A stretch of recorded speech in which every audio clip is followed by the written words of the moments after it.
Welcome to Beyond Basics. Hi, I'm Maria, and in today's video we are going to be creating a set of spiral stairs using the free plugin called ShapeBender. I've created a set of stairs already with a solid handrail.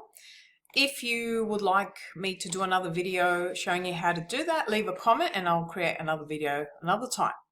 Now, I'll just explain to you about ShapeBender. ShapeBender is a fairly simple tool to use, and it also requires you to have your component on the red axis, which you'll see as we go through and I explain that to you. So the first thing you want to do is you want to head over to Extension Warehouse and you want to type in the word shape. Once shape appears, you'll see that ShapeBender will pop up. So click on ShapeBender here, and it's this one here, CLF. Click on here. I've already got it installed. However, I'm going to click on install because this pop-up may appear and it may say to you that your system isn't compatible.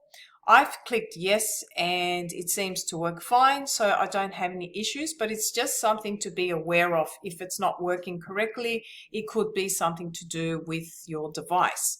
So I'm just going to click out of this. If it's been installed, then this is what it looks like, and you'll find it in your toolbar section. If it's not up there, you can right click in the grey toolbar section and just make sure that ShapeBender is ticked. The other way of making sure that it is there is you go to your extension manager and then just make sure that CLF ShapeBender is enabled. So you'll notice that there are two shapes here. There's a curved line and a straight line. So the way that ShapeBender works is that it requires a straight line which needs to be on the red axis, and the target component must be above it. So in other words, this is our target component and we need to have a straight line over here. Now, what does that mean? The straight line actually means that you need to have the length of the component, and it's quite simple to work out how to do that here. So we use our pencil tool, so I'm going to hit L. I'm going to lock it on the red axis. So if I hit my right arrow on my keyboard, you'll notice that it's now a solid red line here. I'm going to move along here and then I'm going to inference it to this point right here. So this is telling me down in the bottom right that the length of this is 4,800. So I've got my target component and my line directly above it. Okay, so target's here, line is here. So this is the length of it, which is the total length of what I've got here for my component. The next piece of information we need is the shape. So what I'm going to do is I'm going to draw a circle, but before I draw a circle, we've got 16 treads here. Now I could make a 16-sided circle, but I'm going to increase the segments so that it's smoother, because the more geometry you have, the smoother it appears. Now, if you increase geometry too much, just be aware that it can also increase the size of your file. In this case, we've only got stairs, so it's not going to really make much of a difference. So I'm going to hit C for circle, and then I'm going to type in 32 for my sides and hit enter. Oops. Okay, I think. There we go. So I'm going to now create my radius at, again, I'm just going to draw it on the red axis here. I'll probably do 1300. Enter, space bar. Now, if there is a shape fully closed, you can't bend a shape along that. So there has to be an opening. So you can have a very small opening, you can have a large opening. So what I normally do is I use my pencil tool to go from the center.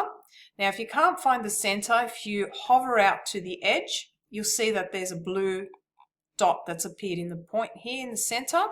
And if that's not working, then you're just going to have to just move along until you find it. So click on here and draw it out. So what I essentially want to do is I want to create a slice, which I'm going to then delete, so I'm left with a curved shape so I can bend along the shape here, the stairs. So to make it simple, I'm just going to cut out a quarter. So I'm just going to do that. So now I've got this section here that I want to delete, and then I'm going to be left with this curved line over here. So with my eraser, hit E, I'm going to hold down my left mouse and I'm going to delete this line and this line here. So now I'm left with this shape. So it's going to be a pretty tight set of spiral stairs. You can make your radius larger and you can make it more wider so it's not so tight, but I'm just keeping a tight set of stairs here. So the order that you choose to make the shape bender work is you first of all have to click the target component, which is this one here, and then you go and click on shape bender. When you click on shape bender, you'll notice under the cursor there is a straight line. So that's telling you you need to click on the straight line, which is this one here. And once you've done that, then you have this sort of squiggly line that appears, and that's telling you to click on the shape, which is this one here. You'll see it highlights as well. So all I've done is I'm just hovering over it. Once I left click on that, you'll notice that the stairs will appear over here. Now you can also use your up or down arrow to toggle the stair direction or the shape. If I hit my up arrow, you'll notice that the actual radius has increased. Now I actually don't want the stairs to be that wide, so I'm just going to hit my up arrow again and it takes it back to that. Now if I hit my down arrow, you'll notice there's something strange that happens, which obviously is not what I want. So if you get something strange looking, you just use your up or your down arrow to toggle between the stairs so it looks the way you want it to. I want it to be like this, so I'm just going to hit enter. I'm just going to zoom in a little closer. You'll notice that part of the geometry is missing here. If you ever have geometry that it looks too smooth, you can always use the option soften smooth edges. So here in my default tray soften edges, it's not activated, but once I click on here, you'll see it appears. Now this is not in your default tray. You can always right click on your component and you've also got the option soften smooth edges. Now because I've got this already over here, what I'm going to do is I'm going to untick soften coplanar and then I'm going to tick it again. Now if I move my slider all the way down, you'll see extra geometry appears, which is not what I want. So I'm going to just adjust this slider until all this geometry disappears. Now I know in here, I'll keep an eye on here and just move that until things disappear.